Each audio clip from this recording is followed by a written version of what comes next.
Hey Will, how's it going? Another short video here. We're going to go over your bench press, your squat, and then your deadlift, and then we're going to touch on the overhead press. So just to get this out of the way now, for your next workout being today, we're going to do a 3x5 squat at 150. Your press is going to be 3x5 at 75. For your deadlift, we're going to hit 2 sets of 5 at 195. And then for your tempo chin-ups, we're going to do 3 sets to failure at a 3 count. So the concentric portion of the exercise, so pulling yourself up to the bar, make that take 3 seconds. If Jess is there, have her do a 3 count for you. So 1, 2, 3. That should be the entirety of the rep. Don't pause at the top. Don't slow yourself down on the way down. Just get to 3 sets of failure with tempo chin-ups. Feel free to climb afterwards. We don't have to be too specific yet. So the first thing that we're going to touch on is your bench press. So for your setup, this is really low. So for safety purposes, you have the setup arms here, which is good.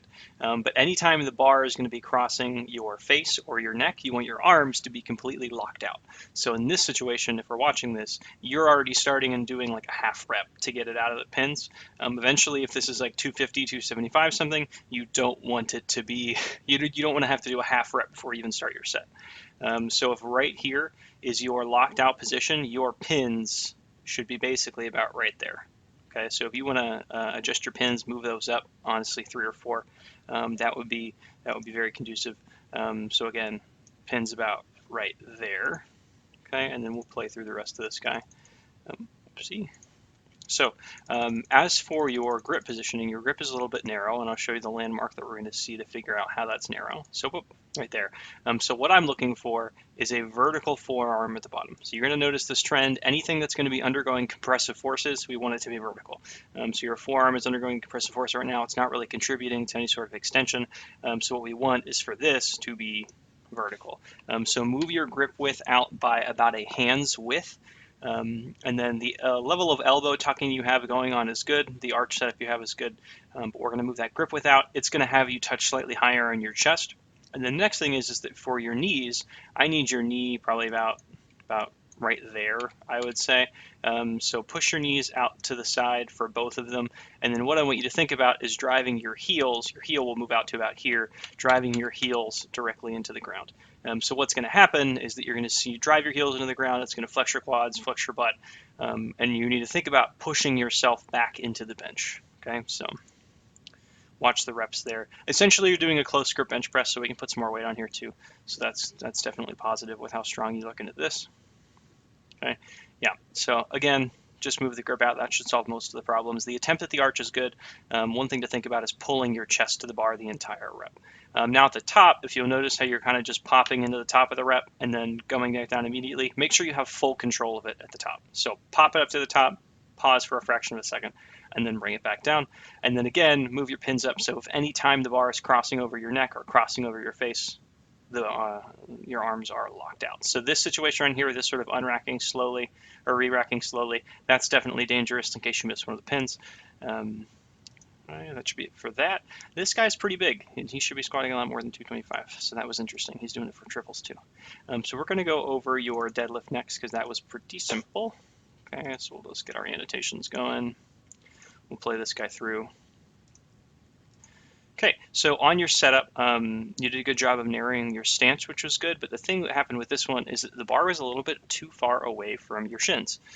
So I recommend sweatpants for this or leggings like Jess has on. Personally, I wear leggings whenever I pull because the bar needs to be actively dragging up your shins the entire time. So what's happening with yours, and it's pretty similar to what happened on the first time you deadlifted, but slightly more drastic, or excuse me, slightly less drastic, is that your hips are going to clear back in this direction.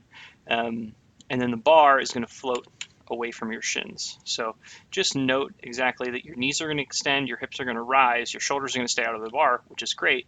But we need that in contact with shins the entire time. So we'll note the hip position, you rock your shins down, hips come back up. So now this starting position looks a little bit different than where you were just a few seconds ago. So here as opposed to here. Okay, so you're starting to pull up through the head. This head angle is okay. A good spot to be looking at would be about right here on the ground. But essentially, we just need your knees in it for a little bit longer. In your setup, the cue that you want to think about is pressing the ground away with your legs. So instead of pulling back up this way with your back, think about using your heels, using the center of your foot to press down into the ground. So get the bar tight and heavy in your hands. User likes to push the ground away. Make sure the bar is physically dragging on your shins the entire way. So if you figure out how to solve that problem, you'll solve most of the deadlift. And again, this is just a way for us to keep the bar midfoot. So bar midfoot, bar path vertical, that's going to be the most efficient. We'll be able to slap some more weight on there. As for your grip, you're holding the bar a little bit low in your hands, kind of towards the third knuckle. Let's bring that back a little bit. So let's have our hands be slightly more closed. I don't think the grip is going to be a problem for you. Onto your later reps, you're looking up in this direction. Let's make sure, again, we put like a small plate or one of these clips basically at a spot 5-6 feet in the ground in front of you and look at it. So your eye gaze is changing. So right now you're looking about here, and then as the rep goes on, you start looking up there. So let's just make sure our gaze is going to be consistent because our chest is going to follow our gaze. So the back extension is still good. We just need to keep our knees into the movement a little bit longer and make sure we're looking at the correct spot. So we're going to go over your squat now. Good grind on the squat, by the way. Head through here, very loving moment. Through. So you're going to want to move your safety bars up a little bit. Your safeties are a little bit low. As for a spotter, I don't recommend them for squats because what can happen is that if she starts to be involved with it, she's going to change the center of balance between you and the bar, and it's going to be very hard for you to continue pushing through the movement. And then if the bar were to fall off your back, she has now her hands under the bar or her elbows under the bar. Now you have two people falling awkwardly. Just trust the safeties. If you feel like you're going to fail the squat, which you should not, worst case scenario, you just sit down at the bottom, lean forward slightly, and the bar is going to touch the pins. So we're going to zoom in towards your bottom position and show you exactly where the pins are going to be in a second. But you did a good job of moving the bar down a little bit. So again, that horizontal bony ridge, spine of the scapula. Good. So that bar position is about correct. One thing so if we see now, it's a little bit hard to see with this angle, but see how your wrists are bent back if we look at on that magnified window on the top left there? What I want you to think about is keeping your wrists straight. So this is going to keep your forearms in a little bit of a better position. You want to sort of flex your wrists to pressure and to clasp the bar onto your back. Okay. So, and this is your bottom position, okay? So this is a really good bottom position. I don't have really any complaints about this. So your hip crease is basically about right there. Your kneecap is about right there. So we're looking for our hip crease slightly below our kneecap, which is great. You're looking down right there, and then you're pushing your chest down through your knees. That's really good. Big fan of this. Now, on the way up, what's happening is that you are driving up with your chest instead of your hips. So what's going to happen is that you're going to keep your knees forward a little bit long, and your eyes are going to start coming up, your head's going to start coming up. So first strip is pretty good. We're going to go down again. Again, the landmarks for the bottom position, knees out, toes out. And then you're going to start driving back up with your head. Okay, so what you're attempting to do there is to pick your chest up. I actually don't want you to pick your chest up because when you pick your chest up, you take your hips out of the movement by pushing your knees more forward. So if the chest goes up, the knees go forward. The knees are going to be smaller than our hips. So what's going to happen is we're going to have less muscle mass moving more of the weight. So what we're trying to do is to make this a very hip dominant squat. So I'll pause you down to your bottom position here. So instead of thinking your chest up and back, what I want you to think about is driving your hips up. So we'll go over to a reference image right now. Boop, boop. Okay, so right here.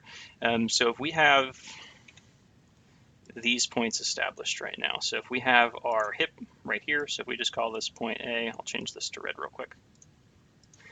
So if we have this at point A and then point B here is our barbell and the chest, what's going to happen here is if I drive my chest up, okay, my torso is going to rotate backwards because it's attached to my hip.